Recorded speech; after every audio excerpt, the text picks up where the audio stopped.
جانے والے ہیں، اور جو اپنی امانتوں اور اپنے عہد و پیمان کا پاس کرتے ہیں، اور جو اپنی گواہیوں پر قائم رہتے ہیں، اور جو اپنی نماز کی پابندی کرتے ہیں، یہی لوگ جنتوں میں عزت و اکرام سے ہوں گے۔ تو اے نبی، ان کافروں کو کیا ہوا ہے کہ تمہاری طرف دوڑے چلے آتے ہیں، دائیں اور بائیں سے گروہ گروہ ہو کر جمع ہوتے جاتے ہیں؟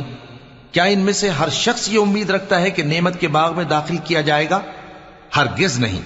ہم نے ان کو اس چیز سے پیدا کیا ہے جسے یہ جانتے ہیں، پس مشرقوں اور مغربوں کے مالک کی قسم کہ ہم طاقت رکھتے ہیں، یعنی اس بات پر کہ ان سے بہتر لوگ بدل لائیں، اور ہم عاجز نہیں ہیں۔ تو اے پیغمبر، ان کو باطل میں پڑے رہنے اور کھیل لینے دو، یہاں تک کہ جس دن کا ان سے وعدہ کیا جاتا ہے وہ ان کے سامنے آ موجود ہو۔ اس دن یہ قبروں سے نکل کر اس طرح دوڑیں گے جیسے کسی مقابلے کے نشان کی طرف دوڑے جا رہے ہوں۔